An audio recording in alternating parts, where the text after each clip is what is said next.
ഭഗവത്ഗീത 2-ാം അധ്യായം സാഖ്യസന്ദർഭത്തിലെ കാമാത്മാന സ്വർഗപര എന്ന ശ്ലോകമാണ് നാം എടുത്തു വരുന്നത്.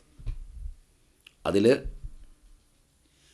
കാമം ആത്മാവിൽ വരെ എങ്ങനെ താതാത്മ്യപ്പെട്ട് നിറയുന്നു എന്ന് ആചാര്യശങ്കരൻ്റെ വചനത്തെയും കാളിദാസരുടെ മേഘസന്ദേശത്തെയും ചൂണ്ടിക്കാണിച്ച് നാം നോക്കുകയായിരുന്നു. ആത്മാവ് സ്വയം കാമമയമായിത്തീരുന്നു, അതിഗഹനമാവുന്നു. അതുകൊണ്ട് പറയുന്നു വൃദ്ധസ്ഥാവത് ചിന്താമഗ്ന. ആധുനിക കാലത്താണിത് വളരെ കൂടുതൽ കാണുന്നത്. കാമമാണ് ജീവിതമെന്നാണ് മാധ്യമങ്ങളെല്ലാം പഠിപ്പിച്ചത്. ജീവിതത്തെ അതിൻ്റെ സമഗ്രതയിൽ കാണുന്നില്ല. ബാല്യവും വാർദ്ധക്യവും ജീവിതത്തിലില്ല ആധുനികരുടെ ദൃഷ്ടികോണത്തിൽ. സാഹിത്യകാരന്മാരും കലാകാരന്മാരും മതനേതാക്കന്മാരുമെല്ലാം ആധുനിക മാനേജ്മെൻറ്റ് ഗുരുക്കന്മാരുമെല്ലാം സ്ത്രീ എന്നു പറഞ്ഞാൽ കാമം കയറിമറിഞ്ഞ് പൂത്തുലഞ്ഞു നിൽക്കുന്ന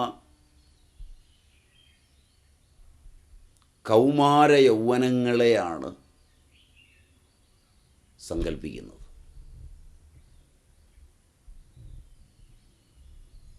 പുരുഷനെന്ന് പറഞ്ഞാലും കൗമാര യൗവനങ്ങളിലുള്ളതിനെ മാത്രമാണ് സങ്കല്പിക്കുന്നത്.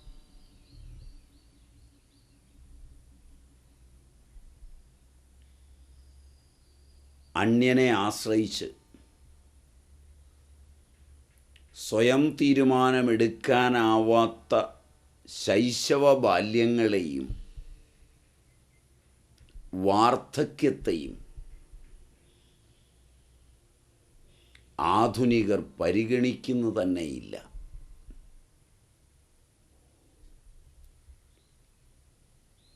പരാധീനമായ ശൈശവ ബാല്യങ്ങളിൽ നിന്നാണ് പ്രൗഢമായ യൗവനം കടന്നു വന്നത്. അത് ചെന്നു ചേരാൻ ഇച്ഛിക്കുന്നത് പരാധീനമായ വാർദ്ധക്യത്തിൽ. അതിപരാധീനമായ വാർദ്ധക്യത്തിലേക്ക് അതിനെ എത്തിക്കുവാൻ കാമന കൊണ്ട്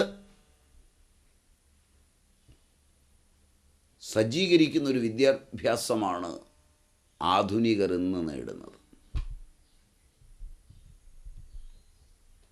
വിഷയങ്ങളെ ആവോളം ഭുജിക്കുകയും ആവോളം പഠിക്കുകയും അറിയാൻ ശ്രമിക്കുകയും അവനവനെ അറിയാൻ ശ്രമിക്കാതിരിക്കുകയും ചെയ്യുന്ന ഒരു വിദ്യയ്ക്ക്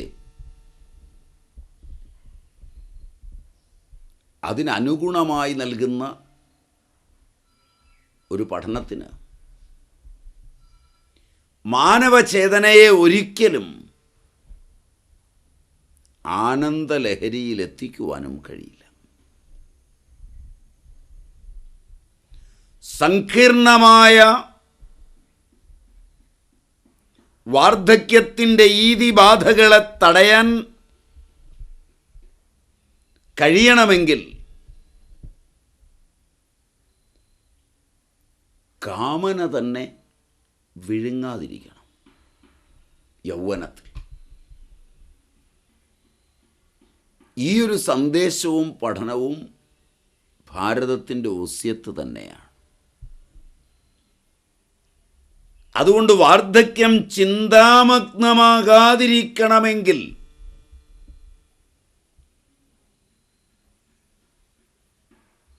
എങ്ങനെ വിഷയകാമനയെ കാണണമെന്ന് നേരത്തെ പഠിക്കണം. ചിന്ത കാമത്തിൻ്റെ പരിണാമമാണ്. ചിന്തയുണ്ടാകാതിരിക്കുന്നുവെങ്കിൽ അറിവിൻ്റെ തുടർച്ചയുണ്ടാവും.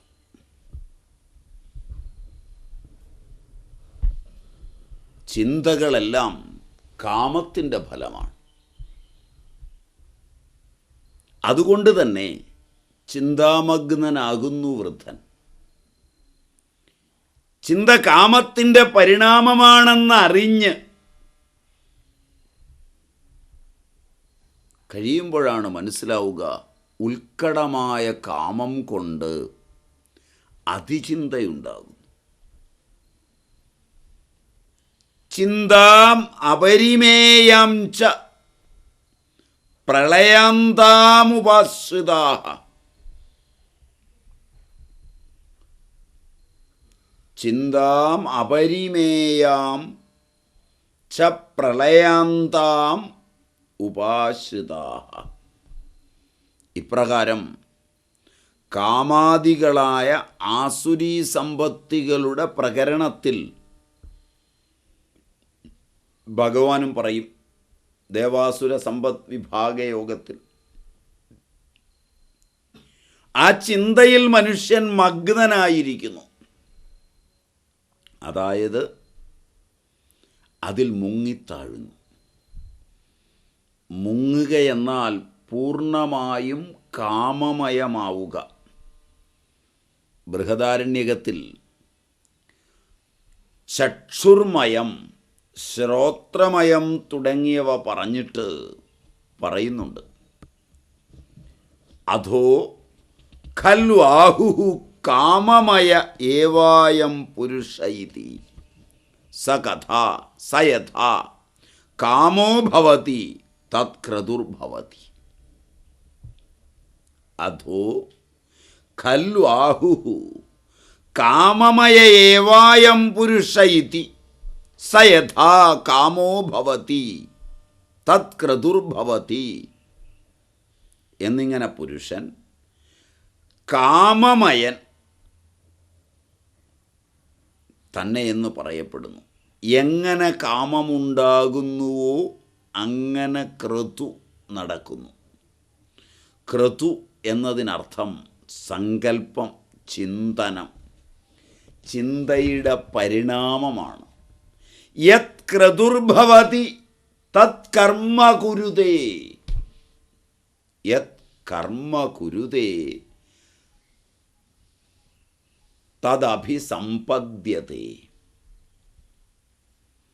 യത് ക്രതുർഭവതി തത് കർമ്മ കുരുതേ. യത് കർമ്മ കുരുതേ തദഭിസമ്പദ്യതേ. എങ്ങനെയാണോ ചിന്ത അപ്രകാരമാണ് കർമ്മം. എങ്ങനെ കർമ്മം ചെയ്യുന്നു അതുതന്നെയാണ് പ്രാപിക്കുന്നത്. ഇത് ചിന്താശബ്ദം കൊണ്ട് ആചാര്യൻ പറഞ്ഞു. ആത്മാവ് കാമമയമാകുന്നു. ആത്മാവിൽ കാമം നിറയുന്നു. അതുകൊണ്ട് ആത്മാവ് കാമത്തിൽ മുഴുകുന്നു. ഇതാണ് ശരിയായ താദാത്മ്യം. ഇന്ദ്രിയങ്ങളിൽ കാമം വരുന്നത് മനസ്സിലാവും, മനസ്സിൽ കാമം വരുന്നതും മനസ്സിലാവും. എന്നാൽ ആത്മാവിൽ കാമം ഏതു പ്രകാരം? കാമഃ സങ്കൽപ്പോ വിചികിത്സ ശ്രദ്ധ അശ്രദ്ധ ഇതേതത് സർവം മനേവ. കാമ സങ്കൽപ്പ വിചികിത്സ ശ്രദ്ധ അശ്രദ്ധ ഇതേതത് സർവം മനയേവ. ഇത് ശ്രുതിയാണ്. കാമസങ്കൽപ്പാദി സകലവും മനോധർമ്മമാണ്. കൂടാതെ ഇന്ദ്രിയസ്യേന്ദ്രിയസ്യാർത്ഥേ രാഗദ്വേഷൗ വ്യവസ്ഥിതൗ എന്നതിൽ അതുപ്രകാരം ഇന്ദ്രിയങ്ങളും കാമാശ്രയമായിത്തീരുന്നു. ആത്മാവെങ്ങനെ കാമാശ്രയമാവുന്നു? അതിൻ്റെ സമാധാനം ഇന്ദ്രിയങ്ങളിലും മനസ്സിലും ഇരിക്കുന്ന കാമം തന്നെ ഗഹനമായാൽ അന്യോന്യ അധ്യാസവശാൽ ആത്മാവിൽ അധ്യസ്ഥമാവുന്നു. ഇന്ദ്രിയവും ആത്മാവും അന്യോന്യമധ്യാസമുണ്ടാവുന്നു. അന്യോന്യാധ്യാസത്തിൽപ്പെട്ടാൽ അന്യോന്യധർമാധ്യാസവും ഉണ്ടാവുന്നു. ആദ്യ ആത്മാവും ഇന്ദ്രിയവും തമ്മിൽ താതാത്മ്യം പ്രാപിക്കുന്നു, അധ്യസിക്കുന്നു. ഇന്ദ്രിയങ്ങളുടെ ധർമ്മമായ കാമന ആത്മാവിൽ അന്യോന്യാധ്യാസത്തിൽ നിന്ന് അന്യോന്യധർമാധ്യാസം കൊണ്ട് ഇന്ദ്രിയങ്ങളുമായി അധ്യസിച്ച് ആത്മാവിൽ ഇന്ദ്രിയധർമ്മങ്ങളായ ധർമാധ്യാസം നടക്കുന്നു. അന്യോന്യ ആത്മകതാമന്യോന്യധർമാശ്ചാധ്യസ്യ എന്നിങ്ങനെ ഭാഷ്യകാരവചനം. ശങ്കരൻ അന്യോന്യാത്മകതാം അന്യോന്യധർമാശ്ച അധ്യസ്യ, ആത്മാവിൽ കാമാധ്യാസമുണ്ടായാൽ അത് വാസ്തവിക കാമമാണ്. അത് രാഗ ആഭാസം അഥവാ കാമ ആഭാസം എന്ന് പറയപ്പെടുന്നു. അതുകൊണ്ട് എപ്രകാരം ഇപ്പോൾ പറഞ്ഞു, ബാല്യാവസ്ഥയിൽ കാമം ഇന്ദ്രിയങ്ങളിൽ, യൗവനാവസ്ഥയിൽ കാമം മനസ്സിൽ, വൃദ്ധാവസ്ഥയിൽ കാമം ആത്മാവിൽ എന്നു വ്യാഖ്യാനിക്കാതെ കാമത്തിൻ്റെ ബാല്യാവസ്ഥ ഇന്ദ്രിയങ്ങളിൽ, കാമത്തിൻ്റെ യൗവനാവസ്ഥ മനസ്സിൽ, കാമത്തിൻ്റെ അതിഘോരാവസ്ഥ ആത്മാവിലുളവാകുന്നു. ഇപ്രകാരം ആത്മാവിൽ കാമം നിറയുന്നത് എപ്പോഴാണോ ആ അവസ്ഥയെ എടുത്ത് ആത്മാവിൽ കാമം നിറയുന്ന കാമത്തിൻ്റെ വാർദ്ധക്യാവസ്ഥയെ എടുത്ത് ഭഗവാൻ ഇവിടെ പറയുന്നു, കാമാത്മാനഃ. കാമം ആത്മാവിൽ നിറയുന്നു. കാമം ആത്മനിയേഷാം തേ, ആത്മാവിൽ അഥവാ കാമത്തിൽ ആത്മാവ് മുങ്ങുന്നു.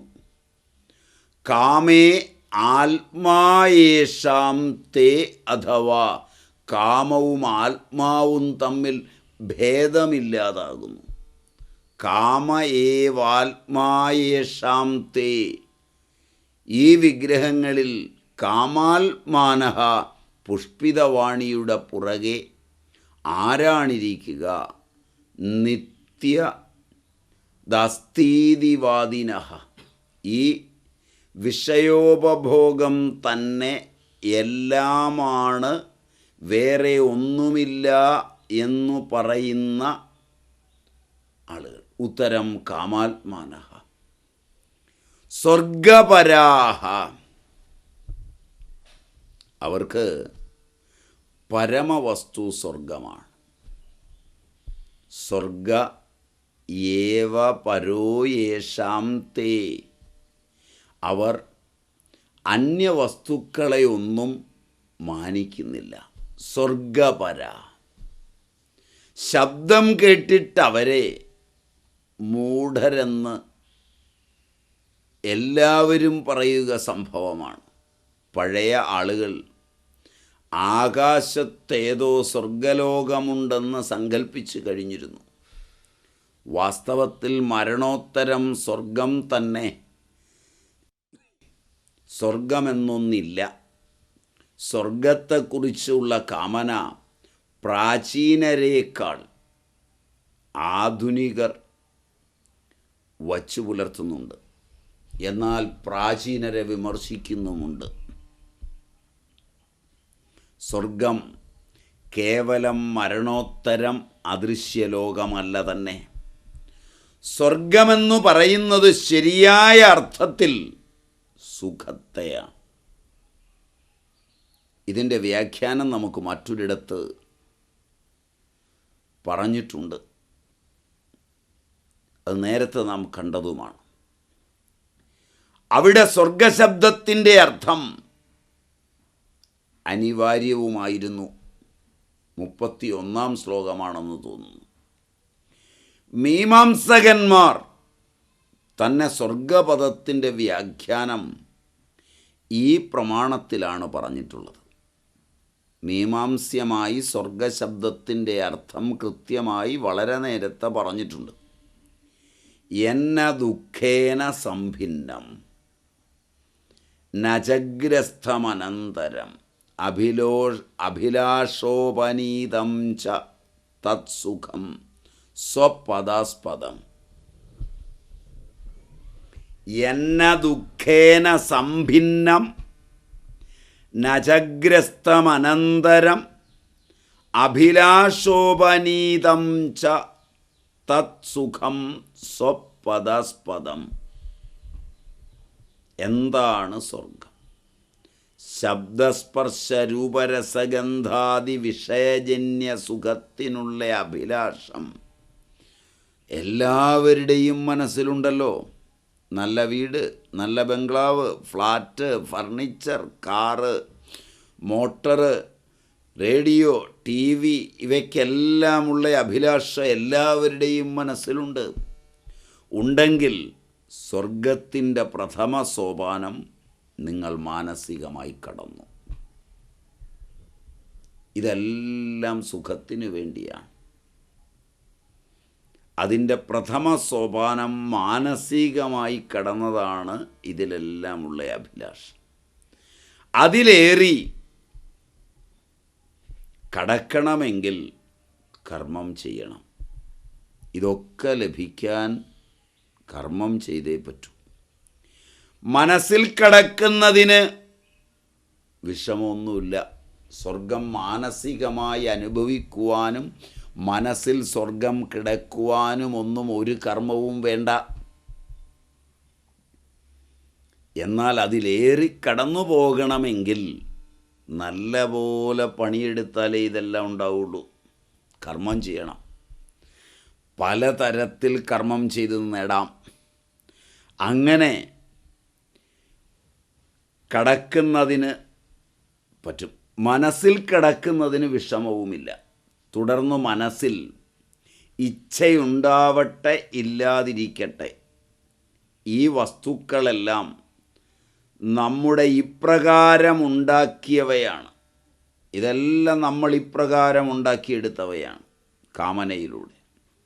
വളർന്നാൽ കാര്യമില്ല, ഘടന ഇല്ലാതാവണം. ഗൃഹത്തെ സദാ നിറം പിടിപ്പിച്ച് നവമാക്കിക്കൊണ്ടിരിക്കുന്നു. ഫർണിച്ചറെല്ലാം പഴകിയാൽ ഉടനെ മാറി പുതിയത് വാങ്ങുന്നു. പുതിയ കാർ, പുതിയ സാമഗ്രികൾ എല്ലാം വരുത്തുന്നു. ശരീരം പുതിയതാക്കുക എന്നത് ക്ലേശകരമാണ്. മരിച്ചു വേണം പുതിയതുണ്ടാവാൻ. എന്നാൽ ഈ ശരീരത്തിന് അതിനെ നവമാക്കുന്നതിന് ചവനപ്രാശം തുടങ്ങി അനേകവിധമായ ഔഷധങ്ങളെ സേവിക്കുന്നു.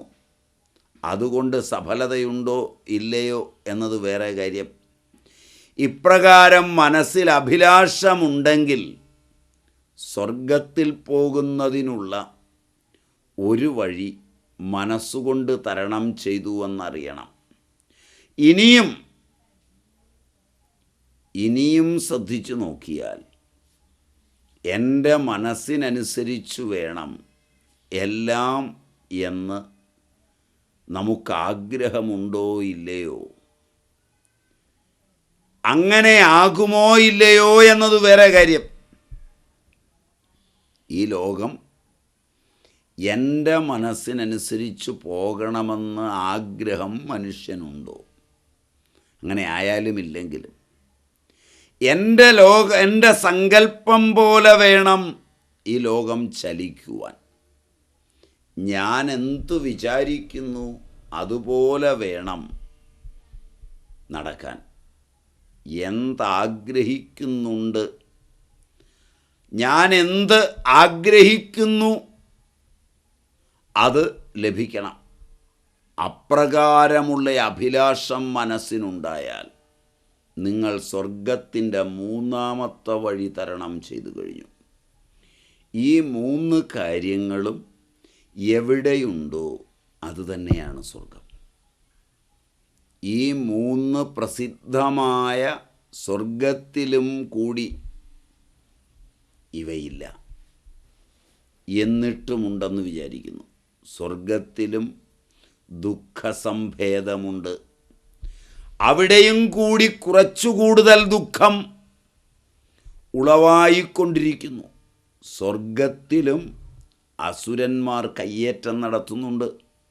സ്വർഗവും അവിനാശിയല്ല. സർവാഭിലാഷങ്ങളുടെ പൂർത്തി സ്വർഗത്തിലുമില്ല. എന്നിരുന്നാലും ആപേക്ഷിക രൂപത്തിൽ ഈ 3 കാര്യങ്ങളും സ്വർഗത്തിലുണ്ട്. അത് ഈ ലോകത്ത് ഉണ്ടാവട്ടെ അഥവാ പരലോകത്ത് ലഭിക്കട്ടെ, സകലർക്കും അത് വേണ്ടത് തന്നെയാണ്.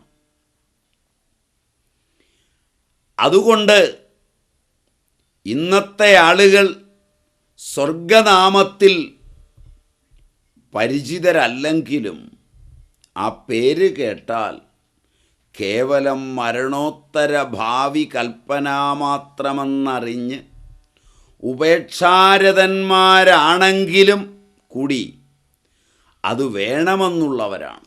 വ്യത്യാസം ആധുനിക ലോകത്തെ ആളുകൾ കർമ്മം ചെയ്യാതെ തന്നെ സ്വർഗപ്രാപ്തിക്ക് ആഗ്രഹിക്കുന്നു. പഴയ ആളുകൾ കർമ്മം ചെയ്ത് ആഗ്രഹിക്കുന്നു. സ്വർഗപരാ ജന്മകർമ്മഫലപ്രദം കാമമയം. ഇത് പുരുഷൻ തന്നെ. സ്വർഗപരായണനുമാണ് അവർ. വേദോക്തവാണിയെ കേട്ടാൽ, വേദോക്തമായ വചനങ്ങളെ കേട്ടാൽ അത് സുഗന്ധമുണ്ടാവുന്നു. ആ വാണി എങ്ങനെ? അതിൻ്റെ വിശേഷണമാണ് ജന്മകർമ്മഫലപ്രദം. ഇത് 2ാമത്തെ ചക്രമെന്ന് പറയപ്പെടുന്നു. നേരത്തെ നമ്മൾ ഒരു ചക്രം പറഞ്ഞു വന്നു. വാസന, കാമന, വൃത്തി, കർമ്മം. വീണ്ടും വാസന, കാമന എന്നിങ്ങനെ. അതുകൊണ്ടാണ് അവ്യവസായത എന്ന് പറഞ്ഞു.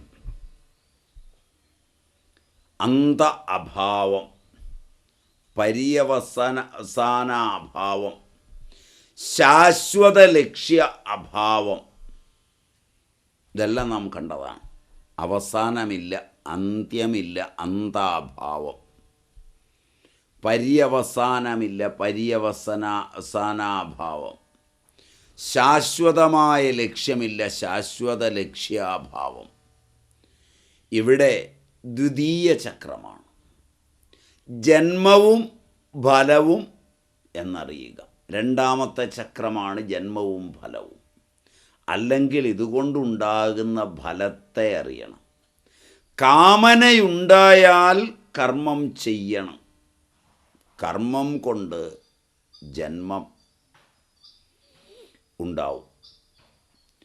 ജന്മം കൊണ്ട് സുഖദുഃഖരൂപങ്ങളാകുന്ന ഫലമുണ്ടാവും. അതുകൊണ്ട് പുനഃക്കാമന, വീണ്ടും കാമന, പുനഃകർമ്മം,